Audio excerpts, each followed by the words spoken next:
ఏం తమ్ముడు రెడీగా ఉన్న సాంగ్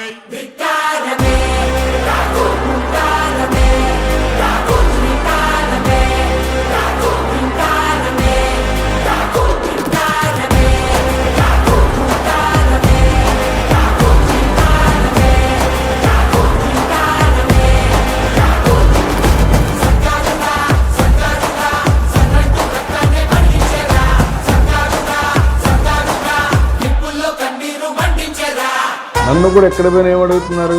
ఓకే, మీరు బాగున్నారు, మీరు బ్రహ్మాండంగా ఉన్నారు, రేపు మళ్ళీ గ్యారంటీ ఏంటి మాకు? ఒకవేళ జగన్ మళ్ళీ వస్తే నరుకుతారు.